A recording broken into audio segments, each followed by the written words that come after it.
purchasing on the rise again. Thank goodness for that, huh? In today's legal segment, we are going to talk about that complicated but important real estate contract. Our legal contributor, Craig Wisdom, is here with us now, and we started talking about this last time you were in. Some of the first things, yes. And today we're going to talk about it a little bit more, go a little bit more in depth.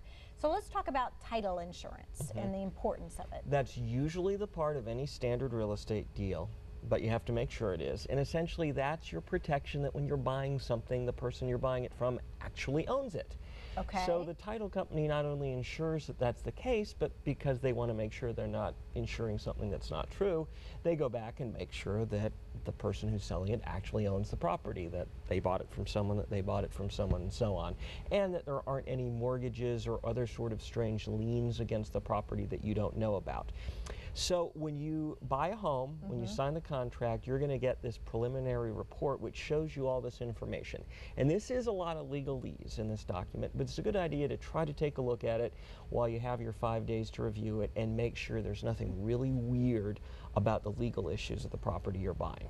That's right. So if you do see something that's kind of a red flag, as long as it's within those 5 days, you can always go back and, and argue it. We talked about the physical inspection of the property. This is like this, but except for the legal issues. Make sure there's not some huge chunk of the land missing, or that the neighbor owns something that really should be your property.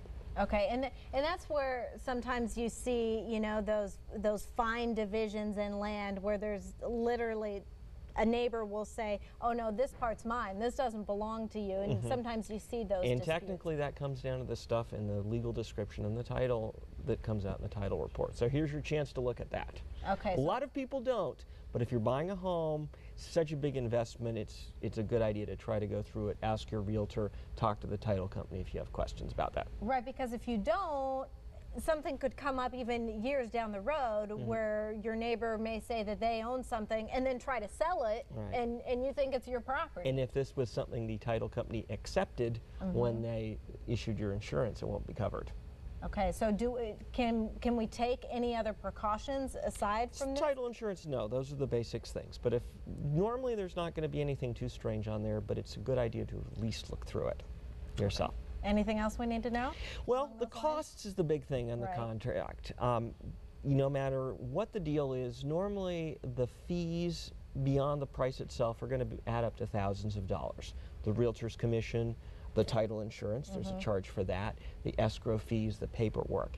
So as both the buyer and the seller, you want to have an idea of what they're going to be so you don't have a bad surprise when you get your final check and say, gee, that's $5,000 less than I thought it would be. And who's going to pay it? Because sometimes the buyer will take care of it. Usually the buyer takes care of a lot of it. Well, it's in there's a traditional breakdown in the contract. You can always change that. A contract is a deal, and you can always rearrange it. But the important part is understanding that up front, knowing if I'm going to pay this much from the property, I know I'm also going to have to pay this much in the costs.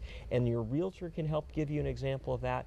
And the title company also has something called a settlement sheet, which is where they break down, this is the total cost, you pay this, you pay this, you pay that, you pay this. So you actually know, if you're the seller, what the check you're going to get, and if you're the buyer, you know what check you're going to write. Bottom line, it literally pays to have somebody else look over it if you're not a lawyer and you don't have experience with this stuff. And then finally, if you write anything into these contracts, which are pretty detailed and spell out all the normal things you need to know, this is where you see people get into trouble, because they'll write something, and that's fine. People have their little addendums and stuff, but just make sure it's clear. Make sure that if someone else reads that, they won't get into an argument about what it means. Sometimes just because you think you know what it means, later on you find out there's an argument. All right, thank you, Craig.